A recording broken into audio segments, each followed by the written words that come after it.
الحمدللہ نحمده ونستعینه ونستغفره ونتوب الیہ ونعوذ باللہ من شرور انفسنا من سیئات اعمالنا من يهده الله فلا مضل له ومن يضلله فلا هادي له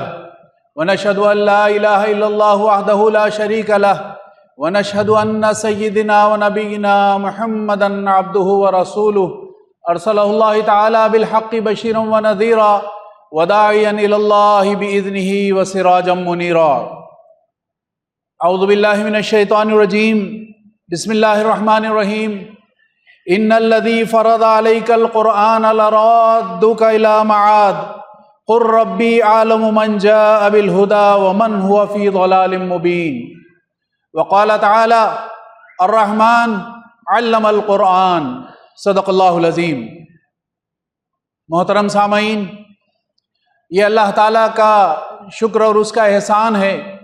کہ اس نے ہمیں امت مسلمہ میں پیدا کیا، نبی کریم حضرت محمد مصطفیٰ صلی اللہ علیہ وسلم کا امتی بنایا اور ہماری رہنمائی کے لیے بلکہ قیامت تک آنے والے انسانوں کی ہدایت اور رہنمائی کے لیے قرآن مجید جیسی عظیم نعمت عطا کی ہے، جس پر ہم اللہ کا جتنا بھی شکر بجا لائیں کم ہے۔ شکر اپنے الفاظ سے، اپنے رویے سے، اپنے عمل سے، اپنی زندگی سے ہمیں ادا کرنا چاہیے۔ ابھی جو 2 آیات کریمہ بلکہ 3 آیات کریمہ جو میں نے آپ کے سامنے پڑھی ہیں، اس میں بڑی اہم اور غیر معمولی باتیں اللہ رب العالمین نے ارشاد فرمائی ہے۔ قرآن مجید سے متعلق یہ بات بتائی کہ اللہ تعالیٰ نے اس کو فرض کیا ہے، اور دوسرے یہ کہ یہ رحمان کی، اس کی رحمانیت کی شان ہے کہ وہ اس نے قرآن مجید جیسی عظیم نعمت عطا کی ہے۔ پہلی آیت میں یہ بات کہ نبی کریم صلی اللہ علیہ وسلم کو خطاب کر کے یہ فرمایا گیا کہ جس نے تم پر یہ قرآن فرض کیا ہے وہ تمہیں ایک بہترین انجام کو پہنچانے والا ہے۔ یعنی یہ قرآن مجید جو آپ کے اور میرے ہاتھ میں اور انسانیت کے ہاتھ میں تھمایا گیا ہے،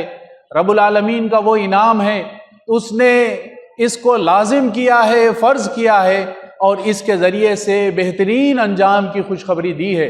یعنی جو قرآن کو تھامے گا، جو قرآن کو پکڑے گا، جو قرآن کے راستے پر چلے گا، جو قرآن کو فالو کرے گا، اس کا انجام بہترین ہوگا، اور اللہ رب العالمین نے اس کی خوشخبری دی ہے۔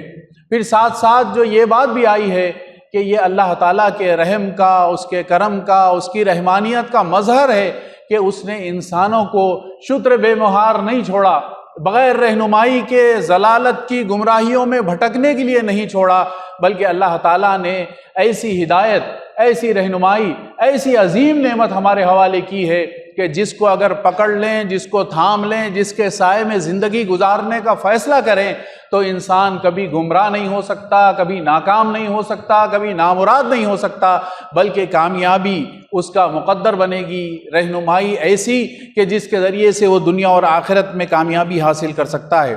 محترم سامعین، مطلب یہ ہوا کہ قرآن ہی ہمارا مستقبل ہے، اور قرآن ہی کے ذریعے ہماری قسمت کا فیصلہ ہونا ہے۔ یعنی قرآن سے ہماری قسمت کو اس طرح باندھ دیا گیا ہے کہ اس کے ساتھ بہتر سلوک کریں، اس کی رہنمائی میں زندگی گزاریں تو وہ کامیابی کی علامت ہے، اور اگر اس کو چھوڑ دیں تو وہ ناکامی اور بربادی کا راستہ، ناکامی اور بربادی کا ذریعہ ہے۔ یعنی قرآن ہمارا اوڑھنا بچھونا بن جائے، دن اور رات، صبح و شام قرآن ہی کے سائے میں ہماری زندگی گزرے، چاہے انفرادی معاملات ہو یا اجتماعی معاملات ہوں، قومی معاملات ہوں یا بین الاقوامی معاملات۔ الغرض زندگی کا ہر پہلو، زندگی کا ہر عمل، ہمارے خیالات و افکار سارے کے سارے قرآن مجید کے تابع ہو جائیں اور قرآن مجید کی لائی ہوئی ہدایات کے تابع ہو جائیں، گویا ہم قرآن کے سائے میں زندگی گزارنے لگیں۔ یعنی یہ کہ قرآن ہمارے لیے ہدایت و رہنمائی اگر ہے تو قرآن کے ذریعے سے ہے،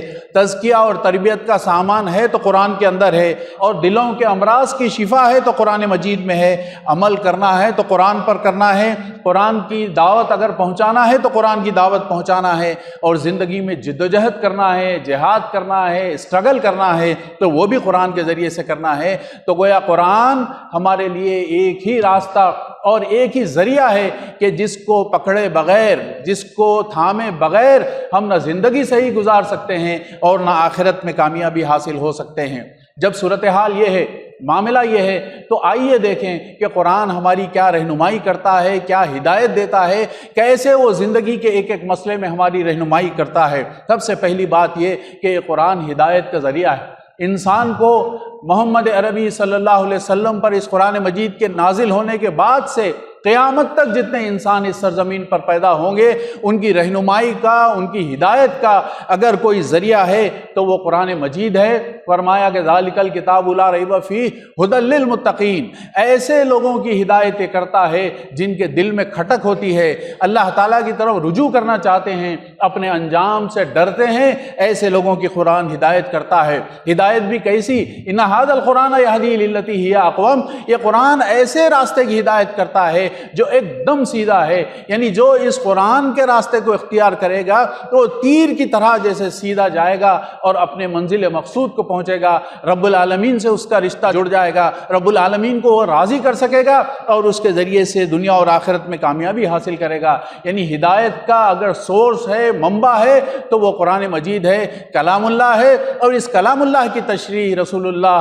صلی اللہ علیہ وسلم کی حیات طیبہ ہے۔ دوسرا پہلو یہ کہ انسان اس دنیا میں بہت سارے مسائل کا شکار ہوتا ہے، اندرونی اور بیرونی بہت ساری ملاوٹوں میں انسان شکار ہوتا ہے، مختلف گندگیاں اور خرابیاں انسان کی زندگی میں آتی ہے۔ تو اس انسان کے لیے، مسلمان کے لیے اگر تزکیے کا کوئی سورس ہے، تزکیے کا کوئی ذریعہ ہے تو وہ قرآن مجید ہے۔ یعنی قرآن نفس کی پاکیزگی کا اور فلاح آخرت کا ضامن ہے۔ فرمایا کہ قد افلح من زکاہا، فلاح پا گیا، کامیاب ہو گیا وہ جس نے تزکیہ اختیار کیا، اپنے نفس کو پاک کیا، وہ فلاح پا گیا۔ اللہ تعالیٰ نے ایک اور مقام پر یہ بات بھی ارشاد فرمائی، اللہ کے نبی حضرت محمد صلی اللہ علیہ وسلم کی بعثت کا مقصد بیان کرتے ہوئے کہ هو الذی بعث فی الامیین رسولا منہم یتلو علیہم آیاتہ ویزکیہم، یعنی نبی کریم صلی اللہ علیہ وسلم کی بعثت کا جو مقصد بتایا گیا وہ یہ کہ وہ آیتوں کی تلاوت بھی کرتے ہیں اور اس ذریعے سے تزکیہ بھی کرتے ہیں۔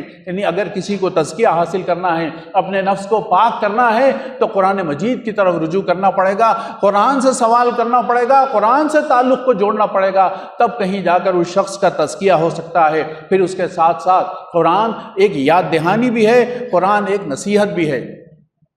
انسان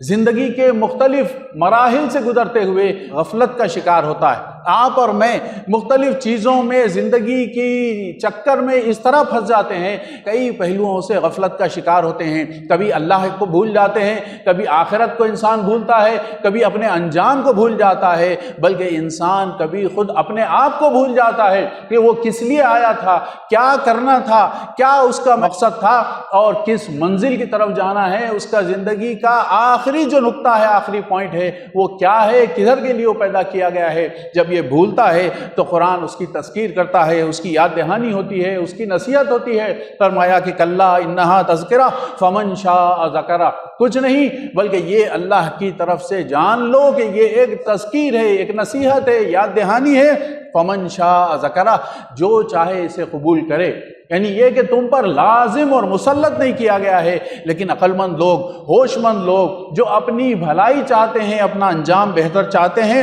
تو اس کی طرف رجوع کرتے ہیں اور اس سے تزکیہ اور اس سے نصیحت اور اس سے رہنمائی حاصل کرتے ہیں۔ فرمایا کہ نحن اعلم بما یقولون وما انت علیہم بجبار فذکر بالقرآن من یخاف وعید۔ یہ تذکیر اس کے لیے کامیاب ہوتی ہے، یہ نصیحت اس کے لیے ہے جو اس بات سے ڈرتا ہے کہ کہیں اس کا برا انجام نہ ہو جائے۔ ایسا اگر کوئی شخص ہے، آپ کے اور میرے دل میں یہ خواہش ہے کہ ہم بربادی سے بچ جائیں، ہم تباہی سے بچ جائیں، اور وہ جو ناکامی کی تفصیل قرآن مجید میں بتائی گئی ہے اس سے بچ جائیں، تو اس کے لیے قرآن نصیحت ہے، رہنمائی ہے، اور قرآن یاد دہانی کرتا ہے۔ یعنی انسان جب غفلت میں پڑتا ہے تو اس کو بار بار قرآن وارن کرتا ہے، یاد دلاتا ہے کہ تو کون ہے اور تجھے کہاں جانا ہے۔ پھر اس کے ساتھ ساتھ قرآن شفا بھی ہے۔ یعنی آپ کے اور میرے دلوں میں بہت سارے امراض پیدا ہو جاتے ہیں۔ ہر انسان کے ساتھ یہ ہوتا ہے کہ دل میں مختلف شیطان کے حملوں کی وجہ سے مختلف قسم کی بیماریوں کا شکار ہو جاتا ہے۔ کہیں مال کی محبت ہے، کہیں غیبت در آئی ہے، کہیں لوگوں کے بارے میں حسد ہے، چغلی ہے، کینہ ہے، ایک لمبی فہرست ہے جو بیماریوں کی انسان کے اندر پیدا ہوتے ہیں، یہاں تک کہ اس کا سینہ ویران ہو جاتا ہے۔ اللہ تعالیٰ ارشاد فرماتے ہیں کہ یا ایھا الناس قد جاءتکم موعظۃ من ربکم وشفاء لما فی الصدور وہدی ورحمۃ للمؤمنین۔ اے انسانوں، تمہارے پاس ایک موعظہ حسنہ غیر معمولی چیز آ گئی ہے، وہ دراصل تمہارے دلوں کے امراض کی شفا بھی ہے۔ یعنی ہر قسم کا مرض جو انسان کو لاحق ہوتا ہے، انسان اطمینان سے محروم ہو جاتا ہے، انسان اپنے آپ کو بڑا سمجھنے لگتا ہے جبکہ اس کی حقیقت بھی قرآن میں بیان کی گئی ہے۔ پھر دوسری طرف انسان اپنے آپ کو ذلیل سمجھ کر حقیر سمجھنے لگتا ہے، اس کا بھی مقام اور مرتبہ قرآن میں بیان کیا گیا ہے۔ تو گویا ان سارے امراض کی اگر شفا ہے، علاج ہے، ان بیماریوں کی دوا ہے تو وہ قرآن مجید کے اندر ہے۔ آپ کو اور مجھے اپنے امراض کے علاج کے لیے، اپنے دل کی ویرانی کو دور کرنے کے لیے اگر کسی طرف رجوع کرنا ہے تو وہ قرآن کی طرف رجوع کرنا ہے، اس لیے کہ یہ شفا بھی ہے اور رحمت بھی ہے۔ وَنُنَزِّلُ مِنَ الْقُرْآنِ مَا هُوَ شِفَاءٌ وَرَحْمَةٌ لِّلْمُؤْمِنِينَ کہ ایسی چیز اللہ تعالیٰ نے بھیجی ہے، نازل کی ہے، جو ہمارے لیے شفا بھی ہے اور رحمت بھی ہے۔ اس کے ساتھ ساتھ ایک اور غیر معمولی فائدہ، ایک اور غیر معمولی صفت اور کوالٹی قرآن مجید کی آتی ہے کہ یہ ہمارے لیے کسوٹی بھی ہے۔ یعنی کسوٹی اسے کہتے ہیں کہ جب انسان دو چیزوں کے بارے میں، کسی ایک چیز کے بارے میں یہ فیصلہ کرنا چاہے کہ یہ صحیح ہے یا غلط ہے، سچ ہے یا جھوٹ ہے، حق ہے یا باطل ہے، فائدہ مند ہے یا نقصان دہ ہے، تو وہ کسوٹی کے اوپر گھس کر پرکھ کر دیکھتا ہے کہ یہ چیز صحیح ہے یا غلط ہے۔ قرآن مجید کو اللہ تعالیٰ نے نازل فرمایا، تبارک الذی نزل الفرقان علی عبدہ لیکون للعالمین نذیرا، یعنی پاک ہے، انتہائی متبرک ہے وہ ذات جس نے اپنے بندے پر اس فرقان کو نازل کیا۔ یعنی اس کو کسوٹی اس طرح بنا دیا گیا کہ مسائل حیات میں، زندگی کے ہر کام میں انسان اگر یہ دیکھنا چاہے کہ کیا چیز صحیح ہے، کیا چیز غلط ہے، کیا چیز فائدہ مند ہے، کیا چیز نقصان دہ ہے، کیا سچ ہے اور کیا غلط ہے، تو وہ قرآن کی طرف رجوع کرے، قرآن سے سوال کرے، قرآن اس کو بتاتا چلا جائے گا کہ یہ صحیح ہے، یہ غلط ہے، یہ سچ ہے، یہ جھوٹ ہے، یہ حق ہے، یہ باطل ہے، یا انسان کے لیے، آپ کے اور میرے لیے یہ چیز فائدہ مند ہے یا یہ چیز نقصان دہ ہے۔ اس لیے قرآن مجید ہمارے لیے آیا ہے کہ زندگی کے ہر معاملے کو پرکھتے چلے جائیں اور فیصلہ کرتے چلے جائیں، وہ فیصلہ کریں جو قرآن مجید کی ہدایت کے، قرآن مجید کی روشنی کے مطابق آپ کے اور میرے لیے، آپ کی اور میری دنیا اور آخرت کے لیے صحیح ہے اور فائدہ مند ہے، تو پھر انسان دنیا میں بھی کامیاب ہوگا اور آخرت میں بھی کامیاب ہوگا۔ اسی طرح قرآن مجید کو اللہ تعالیٰ نے انذار کے طور پر ڈرانے والا بنا کر بھی بھیجا ہے۔ وَأُوحِيَ إِلَيَّ هَذَا الْقُرْآنِ لِأُنذِرَكُم بِهِ وَمَن بَلَغَ، یعنی یہ قرآن کو اللہ نے نازل کیا ہے جن لوگوں تک یہ پہنچتا ہے ان کے لیے وہ ڈرانے والا ہے، کل کے انجام سے ڈرانے والا ہے۔ جیسا کہ میں نے ابتدا میں بھی آپ کے سامنے بات رکھی کہ زندگی کے مختلف مراحل سے گزرتے ہوئے ہم غفلت کا شکار ہو جاتے ہیں اور بہت ساری چیزوں کو بھول جاتے ہیں، تو یہ قرآن ہمارے سامنے وارن کرتا ہے، ہم کو ڈراتا ہے، ہم کو متنبہ کرتا ہے، الارم ریز کی جاتی ہے کہ کاش ہم سمجھ جائیں، پہچان لیں کہ ہم کدھر جا رہے ہیں اور ہمارے لیے کیا راستہ ہے اور ہمارے لیے کیا رہنمائی اللہ تعالیٰ نے رکھی ہے۔ اسی طرح قرآن عقل مندوں کے لیے راستہ ہے، قرآن حکمت و دانائی سے لبریز ہے۔ اللہ تعالیٰ نے اپنے نبی کی بعثت کے بارے میں یہ بات ارشاد فرمائی کہ لقد من اللہ علی المؤمنین اذ بعث فیہم رسولا من انفسہم یتلو علیہم آیاتہ ویزکیہم ویعلمہم الکتاب والحکمہ۔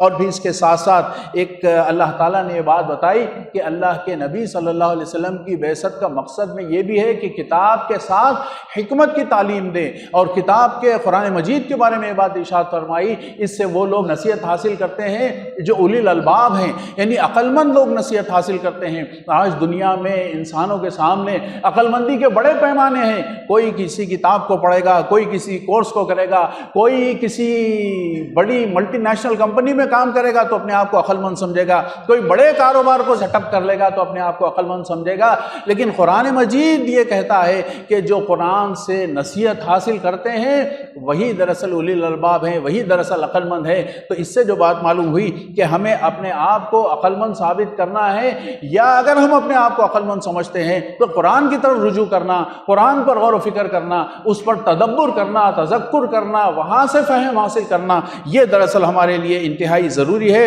اور یہ تدبر اور غور و فکر ہی کے لیے قرآن مجید نازل کیا گیا ہے۔ کتاب انزلناہ الیک مبارک لیدبروا آیاتہ ولیتذکر اولو الالباب، کہ یہ انتہائی مبارک کتاب جو نازل کی گئی ہے یہ دراصل غور و فکر کے لیے، تدبر کے لیے، صرف طوطا مینا کی طرح پڑھنے کے لیے نہیں آئی ہیں، بلکہ قرآن کو غیر سوچے سمجھے پڑھیں گے تب بھی بڑا اجر اس میں اللہ تعالیٰ نے رکھا ہے۔ الف پر 10 نیکی، لام پر 10 نیکی اور میم پر 10 نیکیوں کی بشارت دی گئی ہے۔ لیکن قرآن کا اصل مقصد، قرآن جو بھیجا گیا ہے اس سے رہنمائی حاصل کرنا، اور رہنمائی حاصل کرنے کے لیے ضروری ہے کہ اس پر غور کیا جائے، غور و فکر کیا جائے، اس پر تدبر کیا جائے اور اس سے رہنمائی حاصل کی جائے۔ اور یہی فرمایا کہ اولو الالباب، اس سے نصیحت تو عقل مند لوگ، دانا و بینا لوگ اس سے نصیحت حاصل کر سکتے ہیں۔ پھر اس کے ساتھ ایک اور پہلو قرآن ہماری رہنمائی کرتا ہے، ہماری ہدایت، ہمیں گائیڈ کرتا ہے، وہ یہ کہ یہ دراصل اللہ کا ذکر ہے، اللہ کو یاد کرنا ہے، اللہ سے لو لگانا ہے، اللہ سے تعلق جوڑنا ہے۔ تو اس کے لیے ضروری ہے کہ انسان قرآن کو سمجھ کر غور و فکر کے ساتھ پڑھے۔ مولانا امین احسن اصلاحی رحمۃ اللہ علیہ کہتے ہیں کہ قرآن مجید کے فہم کی اور قرآن مجید کو سمجھنے کی سب سے بہتر شکل یہ ہے کہ تربیت اور تزکیے کی سب سے بہتر شکل یہ ہے کہ انسان اس کو اللہ کے سامنے تہجد میں رات کے وقت قرآن سمجھ کر تلاوت کرے، اس کا جو اثر اس کی زندگی پر ہوگا تو انتہائی غیر معمولی ہوگا۔ مطلب یہ ہوا کہ یہ قرآن اللہ تعالیٰ کی طرف سے ذکر ہے، فرمایا کہ انا نحن نزلنا الذکر و انا لہ لحافظون، کہ یہ ہمارا ذکر ہے، ہماری طرف سے ذکر ہے اور اس کو ہم نے نازل کیا ہے اور اسی کی ہم حفاظت کرنے والے ہیں، اس کی ہم ہی حفاظت کرنے والے ہیں۔ مطلب یہ ہوا کہ انسان کو اگر اللہ سے تعلق جوڑنا ہے، اللہ کو یاد کرنا ہے، یا اللہ نے جو نعمتیں دی ہے اس کو یاد کرنا ہے، تو قرآن کو پڑھنا، قرآن کو سمجھنا، قرآن سے تعلق جوڑنا، قرآن سے لو لگانا، اور قرآن سے غیر معمولی رشتہ، اور ایسا رشتہ جو کبھی ٹوٹنے نہ پائے، ڈھیلا ہونے نہ پائے، ایسا رشتہ جوڑنا انتہائی ضروری ہے۔ اور پھر ایک اور اہم بات کی طرف اشارہ کرتے ہوئے میں آگے بڑھوں، فرمایا کہ قرآن زندگی میں جد و جہد کرنے کا، جہاد کرنے کا بھی اگر کوئی راستہ ہے تو قرآن مجید ہے۔ فرمایا کہ فلا تطع الکافرین وجاہدہم بہ جہادا کبیرا، اے نبی صلی اللہ علیہ وسلم ان کافروں کی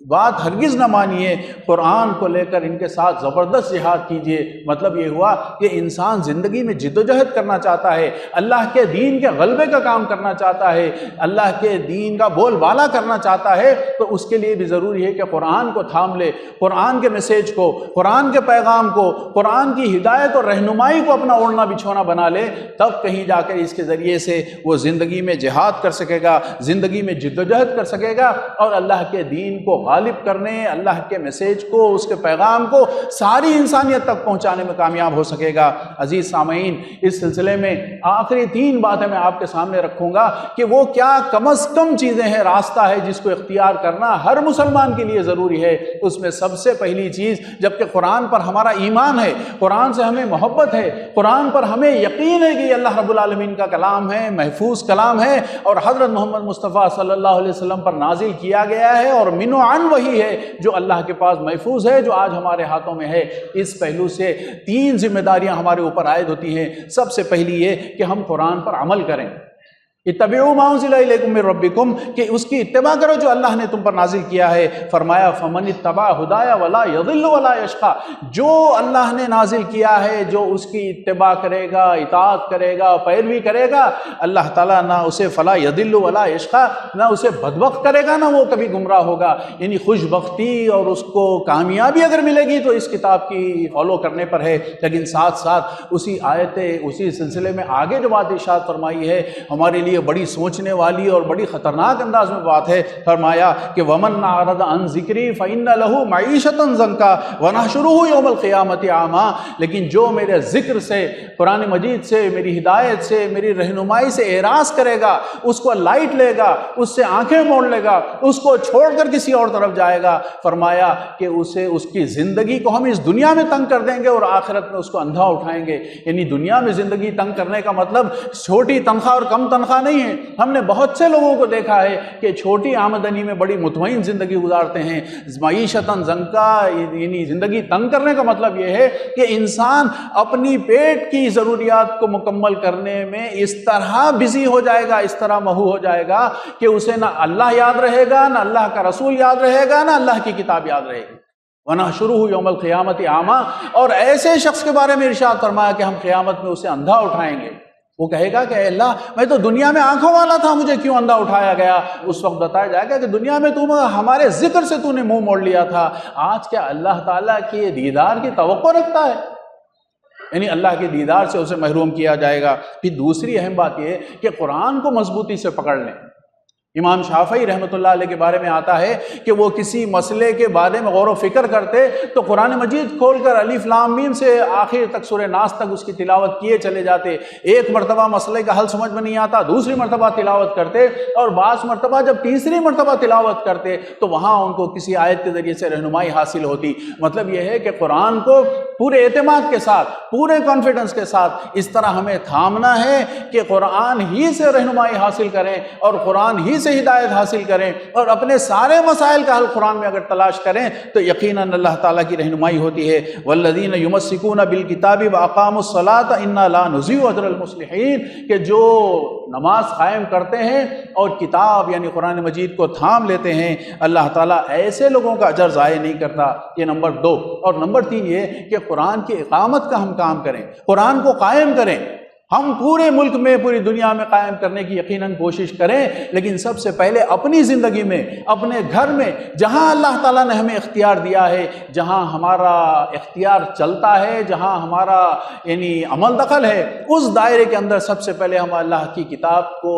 قائم کریں۔ قائم کرنے کا مطلب یہ ہے کہ اس کا جو حکم جس انداز میں آئے اس انداز میں، اسی ورڈ اینڈ اسپرٹ کے ساتھ، یعنی الفاظ بھی اور اس کی روح بھی دونوں کو سامنے رکھتے ہوئے ہم قرآن کو قائم کریں، اپنی زندگی میں اس کو ادا کریں، تو یہ ہمارے لیے دنیا اور آخرت میں کامیابی کا ذریعہ ہے۔ محترم سامعین، حاصل گفتگو یہ ہے کہ قرآن ہی دراصل ہمارے لیے رہنمائی ہے۔ اللہ کا کلام، کلام اللہ، اور رسول اللہ، کلام اللہ کی تشریح، یہ دونوں کو جب ہم پکڑ لیں گے تو کبھی گمراہ نہیں ہوں گے۔ یہی ہمارے لیے رہنمائی ہے، یہی ہمارے لیے زندگی ہے، اور یہی ہمارے لیے آخرت میں کامیابی کا ذریعہ ہے۔ مولانا مودودی رحمۃ اللہ علیہ نے کہا کہ یہ ایک ماسٹر کی ہے، شاہ کلید ہے، یعنی جو یہ کلید کو، شاہ کلید کو جو حاصل کر لے گا، اس کی زندگی کا ہر مسئلہ اس کے ذریعے سے کھل جائے گا۔ انتہائی مشکل ترین معاملات میں بھی قرآن کی رہنمائی دراصل ایسی روشنی ہے کہ جو ڈالی جائے گی کسی بھی زندگی کے کسی بھی مسئلے پر تو وہ بالکل صاف ہو کر واضح ہوگا، اور ہمارے لیے ایسی رہنمائی ملے گی جو ہمارے لیے دنیا میں عمل کرنے میں بھی آسان رہے گی اور آخرت میں کامیابی کا ذریعہ ہوگی۔ بارک اللہ لنا ولکم فی القرآن المجید ونفعنا وإياكم في الآيات والذكر الحكيم إنه تعالى جواد كريم ملك قديم بر رؤوف ورب حليم۔